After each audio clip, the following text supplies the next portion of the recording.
প্যান্ডেলের সব জিনিস এসে গেছে।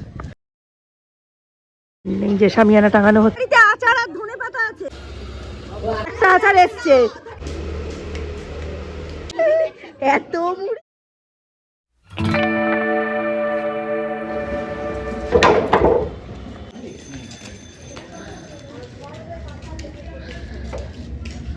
টেবিলগুলো রাখা হচ্ছে এই মণ্ডল বাড়িতে, মানে সুমনদের বাড়িতে রাখা হচ্ছে, কারণ আমার বাড়িতে তো কালকে 6:30টার সময় খাবার দাবারের লোকজন ঢুকে যাবে।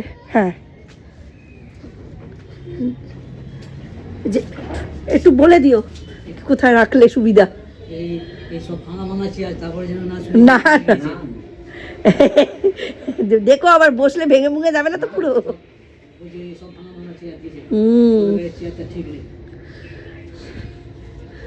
দেখে নিও কটা।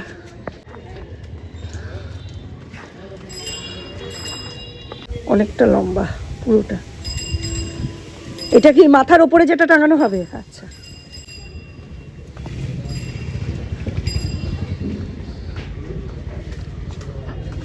বড় ওপরটা। সূর্য ওগুলো ঘুটিও না, অনেক বড় আছে।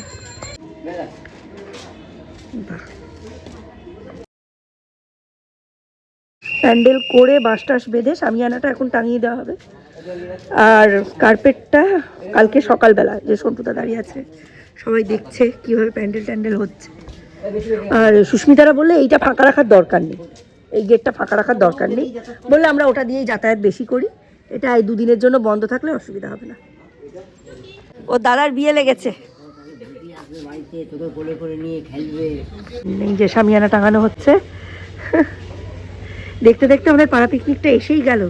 রাত পোহালেই পিকনিক। আজকে রাতের আমরা একটা ছোট্ট মতো পার্টি করব এই প্যান্ডেলের তলায়, মুড়ি চপ কফি পার্টি। সত্যি এখন পিকনিক করতে কত কিছু প্রয়োজন হয়।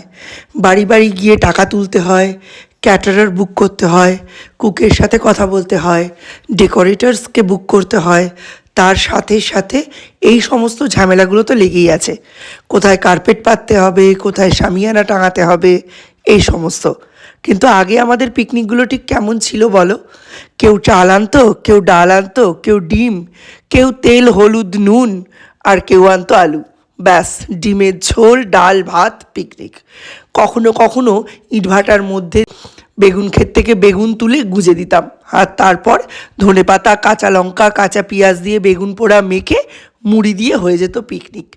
আগের মানুষগুলোও যেমন সিম্পল ছিল, আগে আমরা চিন্তাভাবনার ধারাও অন্যরকম ছিল, অনেক সিম্পল ছিল। অতি সহজেই তখন একটা পিকনিক নামিয়ে ফেলা কোনো ব্যাপারই ছিল না। মাঝে মাঝে আবার মুড়ি ধনেপাতা কাঁচা লঙ্কা কাঁচা পেঁয়াজ আর পেঁয়াজকলি দিয়ে মেখে নতুন একটা পিকনিক হয়ে যেত। তাতে থাকতো সর্ষের তেলের ঝাঁঝ। হ্যাঁ, ওগুলোও পিকনিক ছিল। আর এই কয়েকদিনের মধ্যে যে ভিডিওগুলো দেখবেন সেগুলোও পিকনিক। সময়ের শুধু ব্যবধান বেশ কয়েকটা বছরের। ছোটটা 4 প্যাকেট নেই আর বড়টা 2 প্যাকেট মুড়ি। গামলা গামলা যা দে, মুড়ি মাখবে। জিজ্ঞেস কর কার বাড়িতে আচার আছে আর ধনেপাতা আছে, দিতে হবে মুড়ির মধ্যে। চপ্পল ইউজ কর না, চপ্পল। বাড়িতে আচার আর ধনেপাতা আছে, মনে হয় ছোলা আসছে, ছোলা ছোলা। এই যে কন্ট্রিবিউট করেছেন আমাদের, ছোলা কন্ট্রিবিউট করেছেন, ছোলা মটর। ও দীপ মুড়ি দেখে কমায় চলে যাচ্ছে, এত মুড়ি। আজকে কার বাড়িতে আচার আর ধনেপাতা আছে? আচার আর ধনেপাতা, ও ধনেপাতা ছোলাতে দেওয়া আছে। হ্যাঁ ব্যাস, হ্যাঁ আচার হলে ভালো হয়। একটু আগেই দিদিরা চলে এসছে, আর দিদিরা এসেই লেগে পড়েছে কাজে। দিদিরা আসার পরপরই হিসাব করে চপ এনেছে উত্তম কাকু। 20 পিস 22 পিস চপ আনা হয়েছে, 2 প্যাকেট মুড়ি, তার মধ্যে টুটু এনেছে ছোলা মটর সেদ্ধ করে ধনেপাতা দিয়ে ভেজে, তার মধ্যে দেওয়া হয়েছে আমের তেল আর রসুনের আচার। সব দিয়ে মুড়ি মাখছে দিদি। আর এই মুড়ি মাখার জন্য পেঁয়াজ কাঁচা লঙ্কাটা কুচিয়ে দিয়েছে আমার ননাস। আর সকলে মিলে এখানে মজা করে মুড়ি খাওয়া হচ্ছে। আসল ব্যাপারে মুড়ি খাওয়াটা কোনো উদ্দেশ্য নয়, উদ্দেশ্য হচ্ছে প্যান্ডেল হয়ে গেছে, এখন আমরা এটাকে ভরপুর ইউজ করব। কালকে পিকনিক, কি জানি কালকের ওয়েদারটা কেমন থাকবে। আর এদিকে দেখো আমরা সকলে কীরকম মজা করছি। এর পরে পরেই রত্না বৌদি চা করে এনে দিয়েছে আমাদের সকলকে। দেয়া হবে কি নেওয়া হবে এখান থেকে, আবার দেওয়া কি? সবাই এখান থেকেই খাবে, দেওয়ার ব্যবস্থা নাই। চপ মুড়ি, এই তো পেপার পেলাম না, আমি চলে এসছি। এমনি খেতে দাও, এমনি সবাই খেয়ে নাও। হ্যাঁ সবাই এখান থেকে নিজেই রাস্তা জাম করে দিয়েছি, শেষ করার জন্য আনা হয়েছে। এই সব থেকে সন্তুই ভালো করেছে, আমি এরকমই করতে চাইছিলাম। ওইসব ঠোঙা ঠাঙার চক করে গেলে আর দেখতে হবে না। কেউ সবাই ডিস্ট্রিবিউট করছে, সবাই খাচ্ছে, সবাই ডিস্ট্রিবিউট করছে। আরে হ্যাঁ আচারের তেল দিয়ে।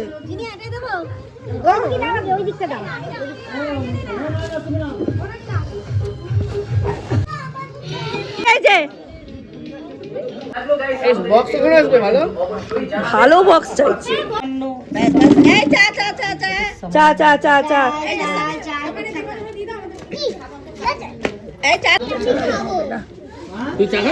এখন বাজে সকাল 6টা। আজকেই আমাদের পিকনিক। আজকের তারিখ হচ্ছে 4 জানুয়ারি 2026। তোমরা হয়তো অনেক পরে ব্লগটা দেখছো, কিন্তু এই কদিন আমাদের পিকনিকের ধকল সামলাতেই লেগে গেছে। দেখো সকাল সকাল উঠে পড়েছে দীপঙ্কর দা, রাজুদা, উত্তম কাকু, আমি আর সন্টুদা। আমরা সকলে মিলিয়ে রাস্তা ধোয়ার কাজ করছি। ও হ্যাঁ, আরেক উত্তম সাহাদাও ছিল। পিসির কাছ থেকে ফোন নাম্বার নিয়ে আমরা জমাদারকে ডেকে পাঠিয়েছি। এখানে পাইপ ফিট করা হচ্ছে পিসির কলে, সেই জলের পাইপ দিয়ে ভালো করে রাস্তাটা ধুয়ে দেওয়া হবে।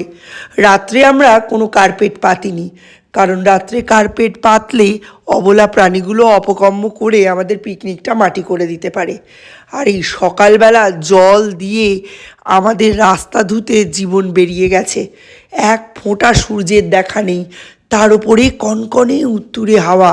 এতটা যে খারাপ ওয়েদার হবে এ আমরা স্বপ্নেও কল্পনা করিনি। রাস্তা ধোয়ার কাজ শেষ করতে করতে সকাল 6টা থেকে সকাল 7:30 বেজে গেল।